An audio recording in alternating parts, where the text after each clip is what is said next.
firman Tuhan. Minggu yang lalu kita sudah bahas tentang asal muasal kita, dan juga kita sudah bahas juga tentang keberadaan kita sebagai manusia. Sekarang kita akan melihat bagian yang berikutnya. Nah, sebelum itu kita lihat dulu ayat pokok firman Tuhan pada hari ini. Mari kita baca bersama-sama. 1, 2, 3. Ya Tuhan, apakah manusia itu sehingga Engkau memperhatikannya, dan anak manusia sehingga Engkau memperhitungkannya. Nah, minggu yang lalu kita sudah lihat panjang lebar tentang usaha orang untuk mencari atau untuk menjawab pertanyaan ini. Apakah manusia itu? Dan ternyata, saudara-saudara, semua suku bangsa mencari asal muasal sumbernya. Baik itu suku Batak, baik itu bangsa-bangsa. Kalau kita cari tahu, menurut suku Dayak contoh, dari mana asal manusia? Bisa searching di Google, dari mana? Menurut suku Batak, dari mana sumber manusia? Dan kalau ibu bisa melihat, ternyata beraneka ragam jawaban hanya tentang apakah manusia itu atau siapa manusia itu. Namun Alkitab mengatakan bahwa manusia itu diciptakan Allah dari debu tanah dengan tangannya sendiri. Kalau alam raya diciptakan dengan perkataan, tetapi khusus manusia diciptakan dengan tangannya. Tuhan memperlakukan manusia secara khusus. Tuhan tidak menciptakan manusia secara global, secara kolektif seperti sebuah pabrik. 1 menit 100 boneka keluar, 1 menit 100, 1 menit 100. Tidak. Tapi Allah menciptakan orang per orang, pribadi per pribadi. Nah, kemudian kita sudah lihat tentang keberadaan manusia itu. Manusia itu segambar dengan Allah, serupa dengan Allah. Tidak ada ciptaan yang segambar dan serupa dengan Allah. Lalu timbul pertanyaan, ya, kalau di pertanyaan di kalangan mahasiswa, kenapa kalau malaikat berdosa tidak ada juru selamat, sementara kalau manusia berdosa ada juru selamat? Yesus datang bahkan rela mati untuk menyelamatkan. Kenapa? Karena manusia itu segambar dan serupa dengan Dia, sementara malaikat tidak pernah disebut segambar dan serupa dengan Allah. Nah, untuk apa kualitas ini dipunyai manusia? Demi apa kualitas kesegambaran dan keseruan ini bagi manusia? Nanti kita lihat, ya. Nah, dan keberadaan manusia yang lain adalah manusia itu makhluk juga punya jiwa, punya pikiran, perasaan, kehendak, sama seperti Sang Pencipta. Dan manusia itu juga punya intelijensinya. Manusia intelijen, dia berpikir sebelum dia melangkah, dia bisa berpikir. Sementara hewan walaupun punya otak tetapi tidak punya kualitas pikiran seperti manusia. Kalau hewan bisa merancang sesuatu, itu adalah Tuhan sudah setting sebelumnya hewan itu. Misalnya pelanduk adalah hewan yang lemah, tetapi dia membuat sarangnya di dalam bukit batu. Itu kata Amsal, kata Mazmur. Kenapa? Karena pelanduk ini tidak punya benteng perlindungan, maka Tuhan atur di dalam pelanduk itu supaya kau aman, buat sarangmu di dalam bukit batu. Jadi ketika ada binatang buas, batu itu melindungi. Nah itu Tuhan sudah atur. Nah misalnya hewan landak. Landak itu sebenarnya dia binatang yang lemah, tapi Tuhan perlengkapi dengan jarum-jarum. Jadi ketika ada binatang yang mengganggu, langsung jarum-jarum itu menyerang. Jadi itu diperlengkapi Tuhan. Seperti semut tidak punya raja katanya. Makanya orang malas diminta oleh Raja Salomo, hai kamu pemalas, bergurulah kepada semut.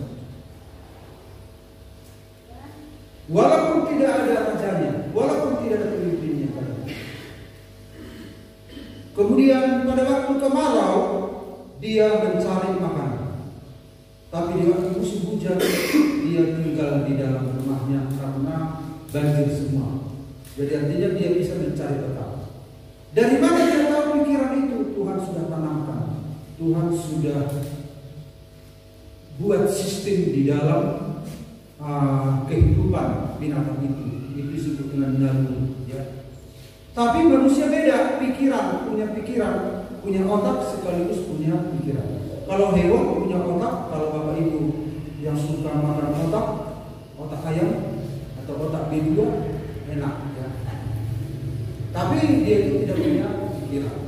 Tapi manusia punya otak sekaligus punya pikiran. Dia bisa mengantisipasi, dia bisa merancang. Bahkan ketika manusia berdosa, dia merancang kejahatan. Dia merancang tipu muslihat. Dia melakukan banyak hal karena pikirannya. Jadi manusia itu makhluk intelijen, sama seperti Sang Pencipta. Kemudian kita lihat, kalau demikian, apa maksud Allah untuk manusia? Apa maksud Allah untuk manusia? Ya. Yang pertama, ada beberapa aspek, ya.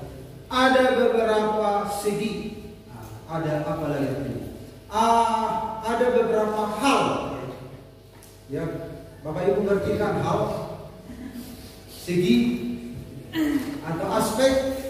Kalau mengerti aspek, segi. Kalau mengerti segi, hal. Ada beberapa apa lagi? Bagian. Mantap. Karena nggak sembarang khotbah di GPD Parang. Berapa bagian, ya, beberapa segi, aspek. Salah satu maksud Allah untuk manusia dari segi hubungan. Jadi manusia itu sudah jauh dari Tuhan, ya, ada jurang pemisah dengan Tuhan. Kemudian Yesus mati, dia menjembatani hubungan itu lewat kematiannya. Manusia berusaha menjembatani hubungan manusia dengan Allah, tapi tidak bisa. Karena Allah itu kudus. Usaha apapun yang dibuat manusia tidak akan bisa. Itu bagaikan jembatan yang tidak akan mungkin, mustahil. Tetapi Allah lah yang datang menjangkau manusia, dan harga yang harus dibayar adalah dia mati di kayu salib. Dia membangun jembatan itu. Nah, kemudian manusia itu pulih hubungannya dengan Tuhan pada akhirnya. Jadi yang memulihkan hubungan manusia dengan Allah adalah Dia sendiri. Bukan manusia, Dia sendiri. Karena manusia tidak bisa memulihkan hubungan itu.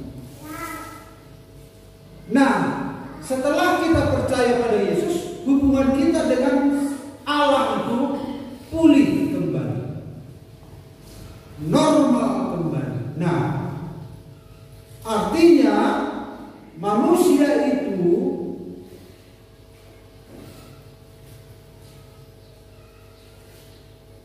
kembali kepada tujuan semula. Apa tujuan Allah rupanya menciptakan manusia itu sejak semula? Yaitu hubungan.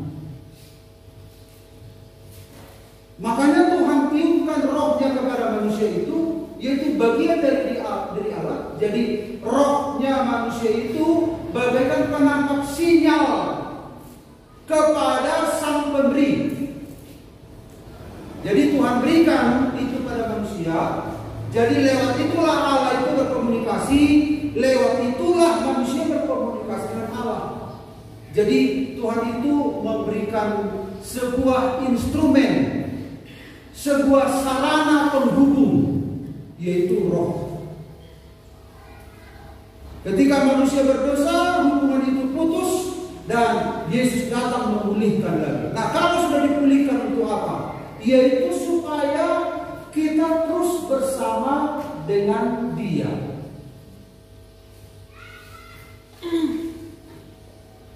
Kita bersama dengan Dia. Dia menciptakan kita segambar dan serupa dengan Dia. Tujuannya apa? Supaya kita bisa bermitra dengan Dia, bersatu dengan Dia. Jadi manusia itu adalah duplikatnya Allah. Malaikat bukan duplikatnya Allah. Manusia itu tanda kutip duplikatnya Allah. Jadi saudara saya itu duplikatnya Allah. Amin. Bahkan Alkitab mengatakan, bukankah kita ini dari keturunan Allah juga? Katanya, kata Rasul Paulus. Karena apa? Karena kita ini bagian dari dirinya. Kepada hewan tidak dibuat begitu. Jadi hubungan ini, Bapak Ibu, tujuan yang paling tinggi dari tujuan Allah adalah hubungan ini. Demi hubungan ini, Yesus rela meninggalkan surga. Demi hubungan ini, untuk memulihkan hubungan ini, Dia mempertaruhkan nyawanya sampai Dia ditinggalkan oleh Bapa. Mengapa engkau meninggalkan aku? Karena apa? Mengejar manusia yang sudah terjun bebas menuju ke neraka. Tapi Dia merampas kita kembali dengan mempertaruhkan nyawanya supaya kita kembali kepada Sang Pencipta, yaitu Bapa. Jadi jangan ada satupun yang memisahkan kita. Kamu adalah, aku adalah pokok anggur. Kamu adalah ranting-rantingnya. Yesus pokok anggur, kita rantingnya. Di luar aku, kamu tidak bisa berbuat apa. Jadi hubungan itu yang memampukan kita berdaun hijau. Hubungan itu yang memungkinkan kita berbuah. Hubungan itu yang memungkinkan kita hidup. Di luar aku, kamu tidak bisa berbuat apa. Artinya kamu tidak hidup. Kamu tidak bisa punya daun hijau. Kamu tidak bisa berbuah. Kalau kau seolah-olah punya daun hijau di luar aku, itu kehidupan dari dunia ini. Kalau engkau seolah-olah hidup di luar aku, itu kehidupan dari dunia ini. Kalau engkau seolah-olah berbuah di luar aku, itu buah dari dunia ini. Nah, hubungan ini. Jadi yang disasar setan sekarang adalah misalnya ada masalah dalam rumah tangga kita, ada masalah ekonomi. Masalah ekonomi sudah kita bantu tulang, tapi misalnya kita jualan harga-harga jualan kita nggak laku, atau kita beladang, kita tanam bawang, kita tanam wortel, kita tanam sayur-sayuran, lalu kita bawa ke Tiga Raja, nggak laku-laku, lalu kita bawa pulang dan saudara akan kecewa. Padahal saudara telah berdoa supaya bawang ini bagus, sayur ini bagus, dan saudara bawa ke pasar dan tidak laku. Untuk apa bagus begini? Untuk apa dipupuki? Tapi akhirnya terbang juga dan saudara kecewa. Kira-kira siapa yang mengambil manfaat dalam kondisi ini? Iblis. Sebenarnya iblis tidak sedang menyasar jualan saudara tidak laku. Tidak. Iblis sedang menyasar. Tuh, gak lakukan. Dan sekarang putuskan hubungan dengan Tuhan. Jadi dia menyasar hubungan itu. Kalau ada masalah anak kita, atau masalah-masalah lain, atau sakit, dia tidak sedang menyasar tubuh kita. Sasaran utamanya bukan tubuh kita, bukan anak kita. Sasaran utamanya adalah dia melakukan sesuatu di sini, tapi sasarannya supaya hubungan kita putus dengan Tuhan. Makanya ketika Bapak Ibu punya masalah dalam kehidupan saudara, saudara harus langsung tanggap. Ini sasarannya adalah supaya saya putus hubungan dengan Tuhan yang telah diperjuangkan Yesus di kayu salib. Makanya banyak anak Tuhan meninggalkan Tuhan karena apa? Gara-gara ekonomi, gara-gara perkawinan, gara-gara pekerjaan, banyak hal. Karena apa? Sasaran utama iblis, dia mengambil keuntungan dari masalah kita supaya kita terputus dengan hidup itu. Tapi kalau saudara langsung sadar, saudara langsung tahu, wah ini imanku yang disasar. Saudara harus tetap kuat, saudara harus menjaga walaupun sedang ada masalah. Tapi kehidupan ilahi itu akan mengalir terus. Persoalan itu akan Tuhan tolong. Persoalan itu Tuhan akan tolong sesuai dengan waktunya. Tapi inti utamanya jangan putus hubungan saudara dengan Tuhan. Amin. Itu yang disasar oleh iblis. Maka saudara-saudara, untuk memahami ini, setiap anak Tuhan itu bisa langsung komunikasi dengan Tuhan. Setiap pribadi, setiap individu harus jaga hubungan dengan Tuhan.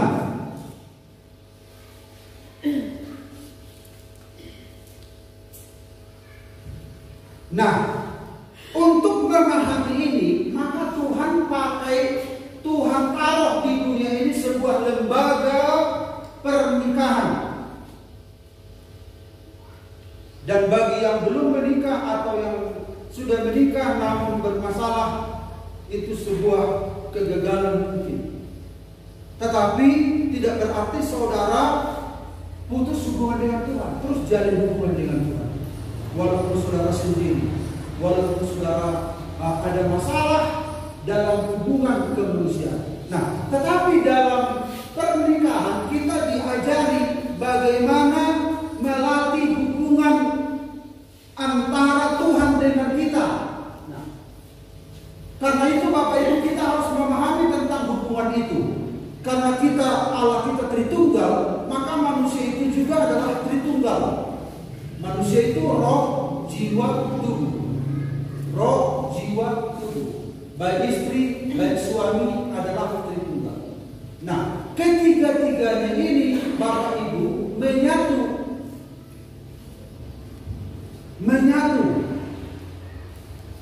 Mungkin saudara-saudara secara fisik itu kita bermasalah satu waktu, tidak bisa lagi diandalkan. Tetapi ada hal yang lain yang mempersatukan jiwa.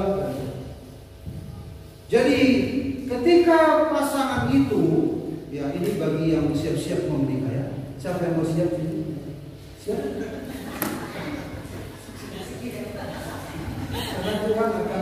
mengirim kemudian ini jodoh yang luar biasa, yang sevisi, yang takut akan Tuhan. Persiapkan diri, harus menerima. Dan yang tidak menikah, yang belum menikah, atau yang hidup sendiri, tidak berarti saudara tidak bisa menikmati hubungan dengan Tuhan. Teruskan. Tapi bagi yang menikah, Tuhan taruh hubungan antara jemaat dan Kristus itu diletakkan dalam sebuah pernikahan, yaitu sebuah keeratan. Makanya istri bukan miliknya sendiri, suami bukan miliknya sendiri. Seperti Yesus milik kita, kita milik Yesus. Andai kata kita bisa bercerai, langsung perhatikan apa yang dilakukan Yesus. Kalau kita punya kesalahan, kekurangan, kelemahan, kelalaian, apakah kita bisa terpisah dari pasangan kita? Oh bisa. Lihat dengan Yesus. Andai kata jemaat-jemaat kita dalam tubuh Kristus punya kesalahan dengan Yesus, lalu Yesus bilang, cerai. Betapa sakitnya kita. Tapi Yesus tidak. Itulah patron yang diterapkan di dalam pernikahan. Itulah pelajaran dari hubungan itu.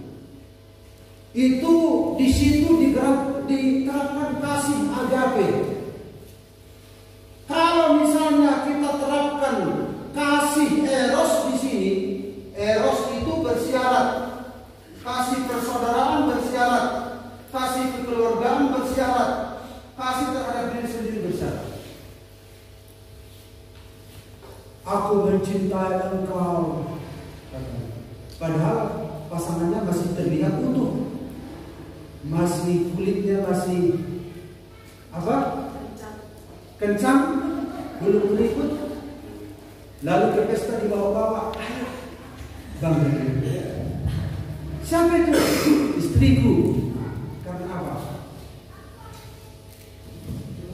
Karena glowing, pakai whitening, sampai ayo, ma mau makan apa di pesta ini? Cendol pak, sampai cendol kelihatan dari sini. Karena transparan.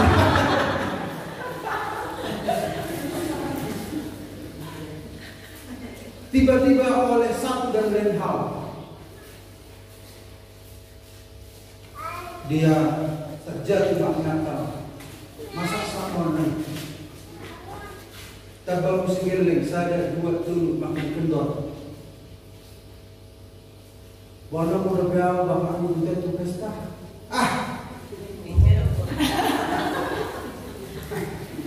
nggak asing. Ini bisa saja bermasalah, tetapi masih ada jiwa, masih ada. Makanya ketiga-tiga ini harus bersatu hubungan. Nah, lewat itulah saudara-saudara kita diberi pelajaran oleh Tuhan. Makanya ini harus seirama. Tentang roh itu ortodion, tentang jiwa, sepikiran, seperasaan, sekehendak.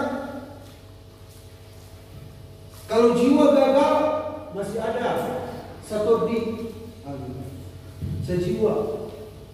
Badewe kuida, apa sadap beda lu saudara muna. Omak disifani, ahado, sialang gulamu do, abe. Amata jalan leke baru kamu di jalan musoni cocok doang kamu ini kan masalah jiwa.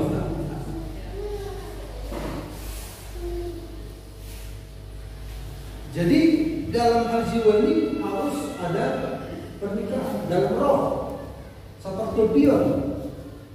Dalam jiwa ini saparhepenon. Saparhepenon kan jiwa itu. Jadi tahu, istri tahu, suami tahu. Tapi harus bijak-bijak, jangan sampai karena sama-sama tahu akhirnya salah menggunakan. Jadi masalah ini pun harus suami istri harus terbuka dalam hal keluarga, dalam hal banyak hal tentang jiwa ya. Bapak Ibu bisa bahas itu begitu banyak tentang jiwa. Ada saya pikiran kami dah TVC, HP berada mana TVC, mampu tahu tuso hulowaso itu dia gosak, tuso hulowaso saya itu makan HP edai botol. Tangis awida, biasa ki awida. Asar pikir, dia soalnya pikir orang ganda, yang nangis beragam. Ala dia dah nunggu pas ada berlaku siram.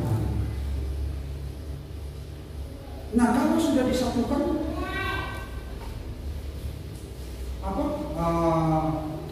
tanyakan kepada bagaimana hubungan Kristus dan jemaat. Kan hubungan Kristus dan jemaat apa ini? Pernikahan itu kan sebuah sekolah untuk mengetahui bagaimana hubungan Kristus dan jemaat itu. Ada harga yang harus dibayar dalam hubungan itu. Seperti Yesus ada harga yang harus dibayar. Gereja tubuh Kristus juga harus bayar harga dalam hubungan itu. Betapa mahalnya hubungan itu sehingga itulah yang sehingga Yesus membuat hubungan pernikahan menjadi sebuah sekolah.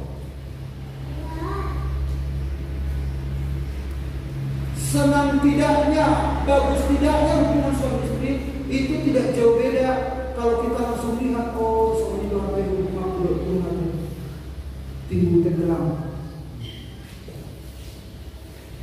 Kadang perempuan mau cinta Yesus selamanya. Apa kata Tuhan?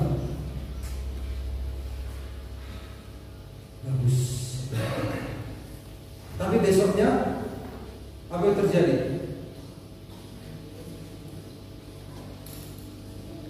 Ternyata tidak sesuai dengan perkataan. Lalu apa kata Yesus? Natari berkobong dari Yesus Sonari Iberko Portidion. Kau cinta dunia ini ternyata. Lalu apa Yesus memutuskan? Kalau begitu cerai. Enggak. Yesus terus dia mencintai. Kasihnya itulah yang melunakkan hati kita. Kasih itu. Makanya ada seorang anak Tuhan pemimpin ujian kaum muda. Saya terharu dengan doanya. Sampai nangis di Tuhan. Saya tidak mengerti kenapa engkau mencintai kami. Sampai nangis. Kenapa engkau mencintai kami? Padahal kami begini. Jadi kasihnya itu melunakkan hati kita, menaklukkan kita. Jadi kalau kita melakukan kasih agape, kasih itu yang menaklukkan, akhirnya membawa dia kembali. Nah, tidak hanya ketika Yesus disalib membayar harga itu, tetapi selalu dia lakukan, Makanya Alkitab mengatakan Bapak Ibu, rahasia ini besar. Rahasia apa? Rahasia pernikahan.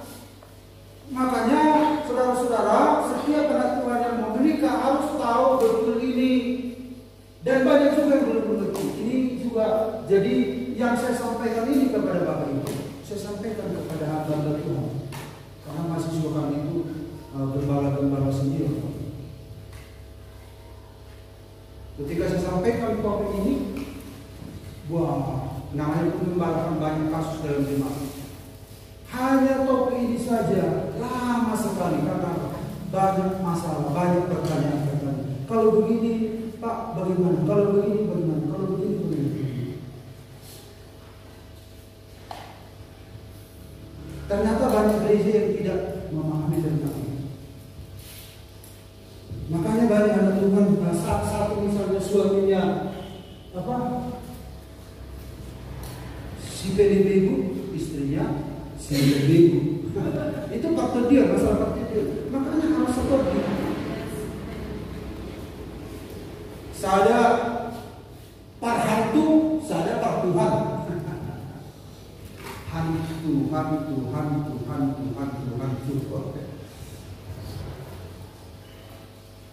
Memang kita nggak bisa mendapat standar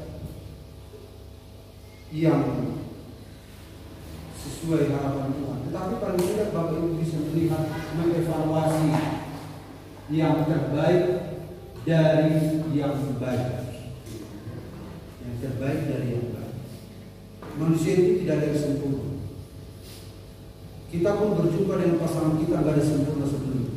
Tapi puji Tuhan ketika kita di dalam Tuhan lalu makin berjumpa. Syukur-syukur kalau sama-sama di dalam Tuhan. Peluang untuk diperbaiki masih bagus. Tapi kalau jauh begitu.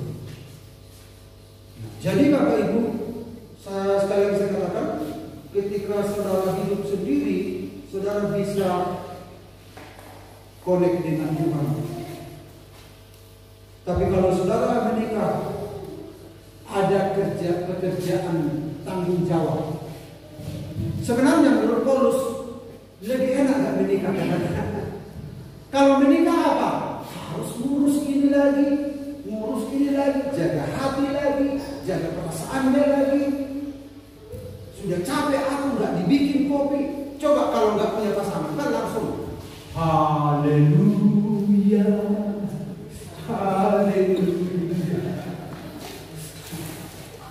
Ku mau di sana. Waktu trompet bunyi, satu alam. Tapi kalau suami istri, ku mau di sana.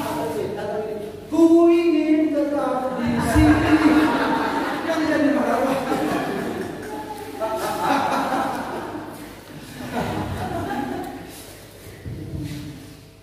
Kalau yang sendiri kan, ku ingin tetap di sini. Sukanya nggak ada apanya.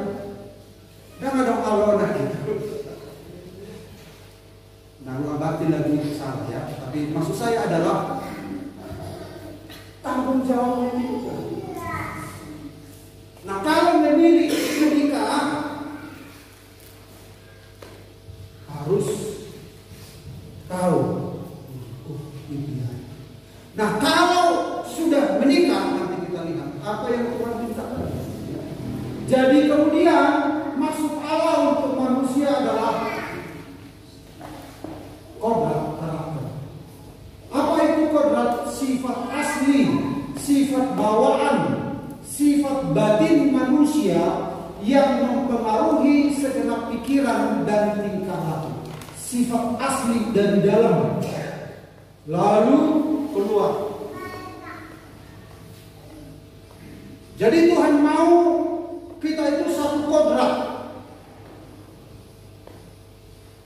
satu karakter, satu sifat, satu watak, ya, istilah-istilah yang sama. Mempengaruhi pikiran kita, mempengaruhi tingkah laku kita. Ya, seperti pohon, ya. Dia muncul lewat perilaku.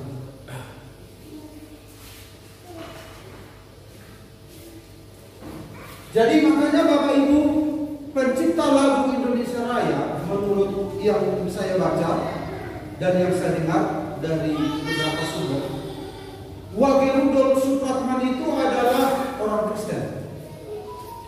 Waktu Indonesia merdeka, maka mahasiswa Universitas Indonesia jurusan seni diminta oleh Presiden menciptakan lagu kebangsaan. Karena waktu itu lagu kebangsaan belum ada. Termasuk Nahum Situmorang, lagunya kalah lagunya. Loloslah lagunya Wage Rudolf Supratman. Sama-sama Kristen mereka. Apa lagunya? Apa liriknya lagu kebangsaan yang begitu menarik itu? Sehingga lolos. ada satu baris di sana. Bangunlah jiwanya, bangunlah badannya. Artinya sebelum kita membangun badan, jiwanya dibangun. Artinya manusia dalamnya itu yang dibangun, sehingga manusia dalamnya itu kodrat ilahi itu memunculkan perilaku. Bagaimana kalau dibangun manusia badan, tapi di dalam rusak? Itu tidak bisa terjadi. Itu tidak akan lama. Itu namanya munafik. Itu namanya sia-sia. Jadi dalam lagu Indonesia Raya itu ada sebuah apa? Sebuah wahyulah begitu ya. Disadari atau tidak disadari oleh pencipta itu. Ternyata manusia rohani itu harus dibangun. Nah, maksud Allah untuk manusia adalah kita itu satu kodrat dengan Dia. Karena manusia itu punya tubuh, maka tubuhnya itu mengekspresikan apa yang di dalam. Jadi tampilkanlah hal-hal luar berdasarkan dari dalam begitu. Supaya dunia mengenal aku, tampilkanlah dari dalam hasil hubunganku dengan Tuhan. Makanya firman itu kan bekerja dari dalam. Firman itu membentuk kita dari dalam. Lalu itu menjadi sebuah verifikasi, sebuah bukti manusia dalam. Amin, Bapak Ibu. Jadi seringkali kita hanya membangun manusia badan, manusia luar. Bagaimana supaya aku dilihat oleh orang? Harusnya aku pakai ini, harusnya pakai ini, harusnya punya ini, harusnya punya. Kalau sudah ada satu kereta punya dua, punya tiga. Kalau ada punya satu mobil punya dua, punya tiga. Terus punya rumah ini, punya rumah ini, punya rumah ini. Kalau aku nanti berjalan di STM Pasar Tahun atau Marga, aku dihormati. Karena apa? Dia membangun manusia badan, manusia luar pertama. Tapi kalau memang kita membutuhkan itu, biarlah itu bersumber dari manusia dalam, ya. Berdasarkan kepantasan dari dalam ini. Kadang nggak pantas untuk apa, gitu kan, nggak ada gunanya. Tapi berdasarkan kalau manusia batinnya melayakkan manusia badan untuk memiliki itu, baru. Jadi bukan hanya aku ini, aku mau itu, aku mau ini, aku mau itu.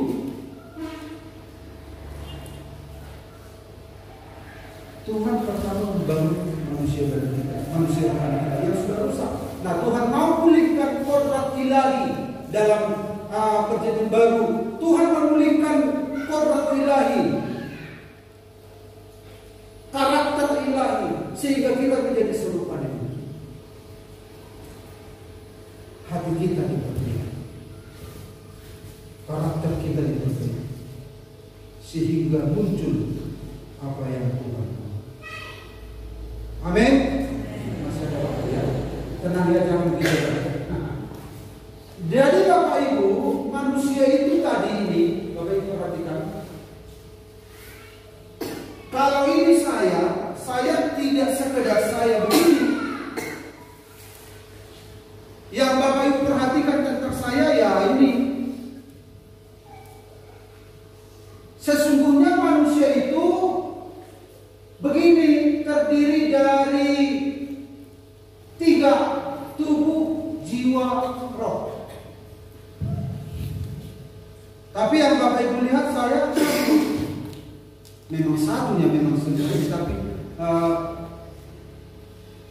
satu bagian begitu. Tapi sesungguhnya ini. Nah kemudian Bapak Ibu kita lihat, tapi roh dan jiwa itu satu. Tidak bisa dipisahkan kecuali oleh pedang roh yang bisa memisahkan. Artinya Allah sendiri yang bisa membedah jiwa itu. Yang penting Bapak Ibu memahami bahwa seringkali yang kita lestarikan adalah ini. Nah ini yang disebut dengan manusia batinnya. Ini manusia lahirnya. Nah tadi arti dari kodrat itu adalah manusia batinnya, sifat asli. Sifat asli kita di sini. Tapi yang kita bangun seringkali ini.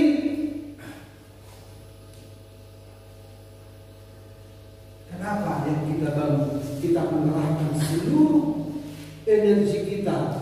Sementara ini kita abaikan.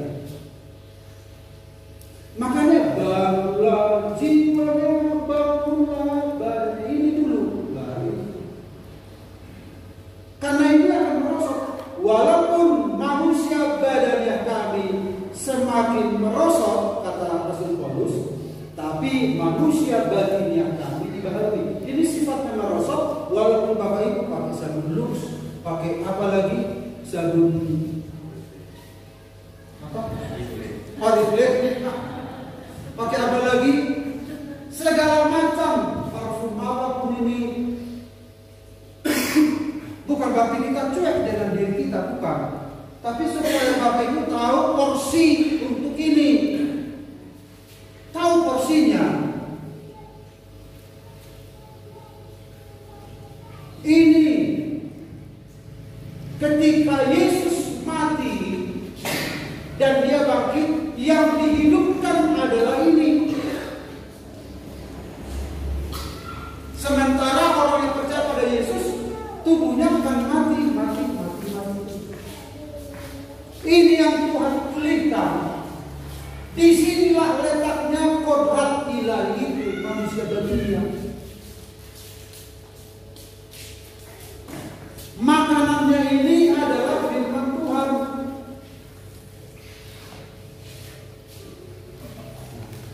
Ini harus kita perhatikan. Ini jadi maksud Allah untuk kita adalah supaya manusia batin yang kita ini semakin hari semakin diperbarui hingga sampai kepada awal dia menciptakan dunia. Sampai awal dia menciptakan sempurna seperti Kristus. Amin. Ada hal lain lagi yang akan kita lanjutkan, memang waktunya tidak cukup, tapi kita sudah di sini. Tujuan dari kajian ini adalah cukup panjang, namun di depan kita lanjut, tapi kita akhiri di sini. Perhatikan Bapak Ibu. Untuk apa Yesus membayar harga? Ini hubungan ini. Bukan berarti ini tidak berarti, tapi prioritas. Pada akhirnya nanti kematian tubuh akan dihentikan. Yesus berkata, kita berkata, musuh yang terakhir dikalahkan adalah maut. Artinya ada kebangkitan. Saat itu kematian tidak ada lagi, kematian fisik tidak ada lagi. Karena tubuh itu adalah bagian komplit dari manusia. Tapi yang perlu dibangun adalah ini. Disinilah peperangan rohani, Bapak Ibu, di jiwa ini. Di sini letak peperangan rohani. Disinilah menang kalahnya. Disinilah kasih itu diterapkan. Disinilah mesin kasih itu terlaksana, sehingga ini yang mengeksekusi. Ya,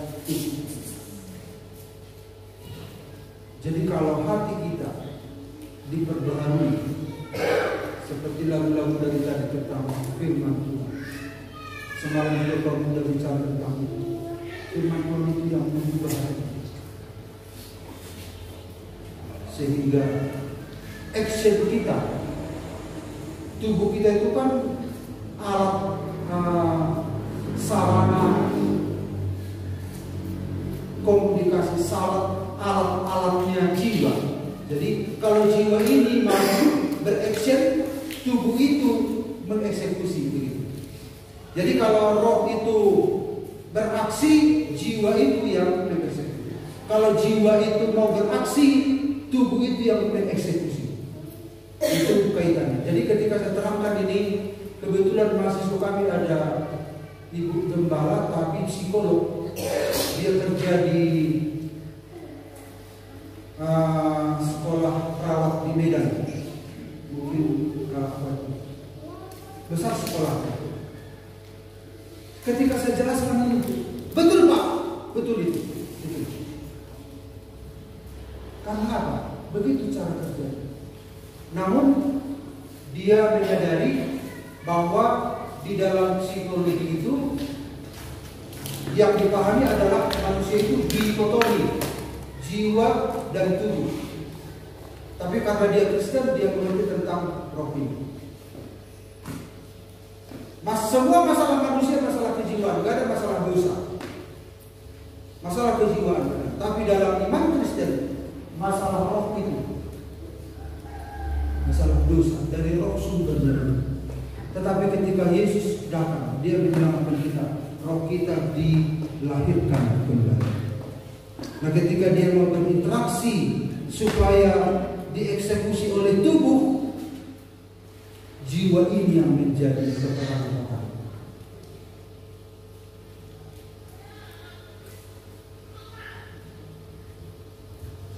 Makanya kalau ibu perhatikan ini kebenaran. Amin.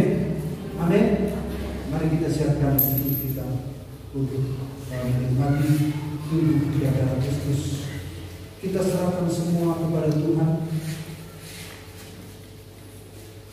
Tujuan hidup kita hanyalah untuk menyenangkan Tuhan. Kita nyanyikan nyanyi.